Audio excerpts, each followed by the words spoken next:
Hallo und herzlich willkommen bei Einfach Japanisch. Ich bin Hiro und heute kochen wir wieder etwas Japanisches. Und zwar Mochi, der Reiskuchen, gefüllt mit Anko-Bohnenpaste, also Daifuku. Viel Spaß! Erst brauchen wir Azuki-Bohnen. Gibt es bei vielen Reformhäusern oder manchmal auch bei Drogeriemärkten. Die Kidneybohnen sind nicht dafür geeignet, auch wenn sie ähnlich sind. Nehmen wir hier einfach mal 200 Gramm, auch wenn sie heute nicht alles aufgegessen werden. Dazu etwa 150 Gramm Zucker. Je nach Vorlieben kann es auch etwas mehr oder weniger Zucker werden, aber nicht mehr als die Bohnen. Alles, was ihr braucht, findet ihr hier in der Beschreibung. Erst einmal werden die Azuki-Bohnen ganz fix zweimal gewaschen. Nicht stark reiben, nur locker die Oberfläche reinigen. Dann kommen die Bohnen in den Topf. Etwa dreimal so viel Wasser wie die Bohnen. Das muss nicht so genau sein. Bei mittlerer Hitze etwa 15 Minuten lang kochen. Nach einer Weile merkt ihr, wie sich das Wasser verfärbt. Etwa so. Dann heißt es, alle Bohnen raus aus dem Topf. Dieser Vorgang heißt Shibukiri. Der herbe, bittere Geschmack wird reduziert. Jetzt den Topf einmal sauber machen oder einfach einen anderen Topf nehmen. Die Bohnen nach dem Shibukiri wieder in den Topf und erneut dreimal so viel Wasser.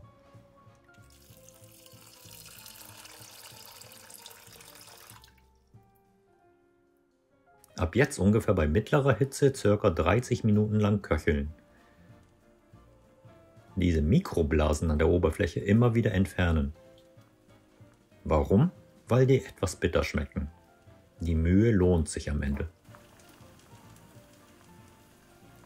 Habt ihr das Gefühl, das Wasser wird zu wenig, fügt ihr etwas Wasser hinzu. Nach ungefähr 30 Minuten checkt ihr, ob die Bohnen weich genug sind. Dafür nehmt ihr eine raus, etwas abkühlen lassen, weil sie sonst zu heiß sind, und zwischen dem Daumen und Kleinfinger nehmen. Dann versuchen, diese zuzudrücken. Lässt sie sich zerdrücken, ist sie weich genug. Jetzt kommt der Zucker rein. Nicht alles auf einmal, sondern erst einmal die Hälfte. Kurz mischen.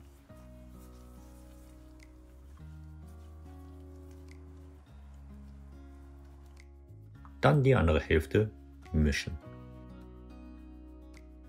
Das sollte insgesamt relativ schnell gehen, vielleicht so 1-2 Minuten. Weiterhin auf die mittlere Hitze, manchmal umrühren für weitere 30 Minuten. Dann sollten die Bohnen bereit sein. Und ihr könnt sie leicht zerdrücken. Wenn ihr sie richtig fein püriert, wird die Paste zu Koshi-an. Sind die Bohnen noch spürbar, dann Tsubu-an.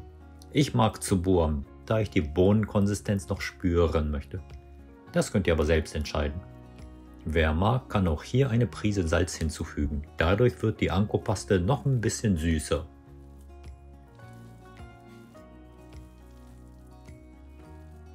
Die fertige Anko-Paste auf dem Teller packen. Die nötigen Menge zu 2-3 cm großen Kugeln machen, also 8 Stück ungefähr. Der Rest in die Frischhaltefolie und ab ins Gefrierfach. Da hält es etwa einen Monat. Mit Anko kann man auch was anderes machen, aber dazu ein anderes Mal. Wenn ihr denkt, das dauert zu lange, da gibt es eine Lösung. Gekaufte Azuki-Bohnenpaste. Gibt's bei vielen Asiamärkten, damit spart ihr Zeit. Und jetzt zum Mochi-Teig. Dafür braucht ihr Klebreismehl. Kein Reismehl, kein normales Mehl, sondern Klebreismehl. Auch das ist in sehr vielen Asiamärkten erhältlich. In gewöhnlichen Supermärkten habe ich das bisher nicht gefunden. Etwa 100 Gramm. Dazu ca. 130 Milliliter Wasser, also 130 Gramm, und 2 Esslöffel Zucker. Klebreismehl und Zucker in den Topf, dann das Wasser hinein. Nach und nach reingießen und mischen. Etwas Geduld ist hier gefragt.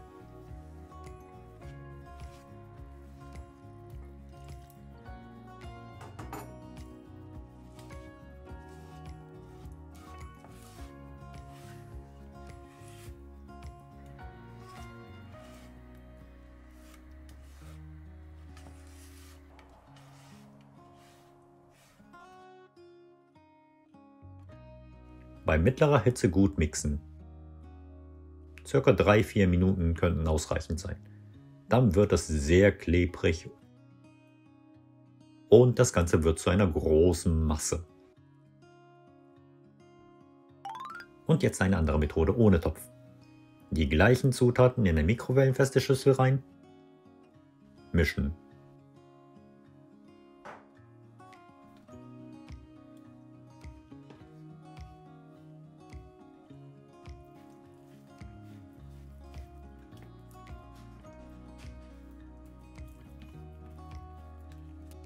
Mit mikrowellenfeste Frischhaltefolie zudecken und ab in die Mikrowelle.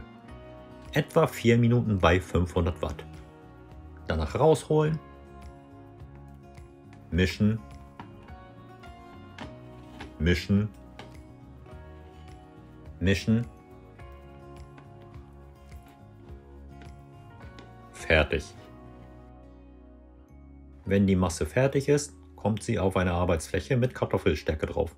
Das verhindert, dass der Mochi-Teig kleben bleibt. Die Masse teilt ihr in 8 Teilen auf. Danach wird's recht einfach. Wie beim Ravioli oder Gyoza, etwas flach und groß machen. Die Anko-Bohnenpaste-Kugel reinlegen, umhüllen. Punkt. Bei größerer Anko-Kugel muss der Teig auch entsprechend größer gestreckt werden. Man kann auch den Teig auch in den Ring aus dem Zeigefinger und Daumen legen und die Kugel hineinschieben. Damit kann man die Anko-Kugel auch gut umhüllen. Was auch schmeckt, ist die Anko-Erdbeere-Kombination. Da die Erdbeere ganz groß sein können, muss das auch nicht komplett vom Teig umhüllt werden, sondern nur eingeklemmt wie ein Sandwich. Das wäre ein Ichigo Daifuku, Erdbeer Daifuku. Meine persönliche Empfehlung. Fertig!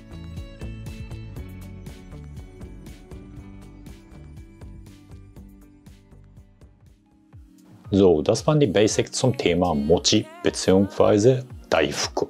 Das ist etwas, was die Japaner auch sehr gerne essen, aber die meisten machen es auch nicht selber zu Hause. Hat auch damit zu tun, dass man diese Süßigkeiten auch sehr einfach überall in Japan kaufen kann. Nur da man Daifuku bzw. Mochi nicht so häufig in Deutschland kaufen kann, ist es einfach cooler zu wissen, wie man sowas macht.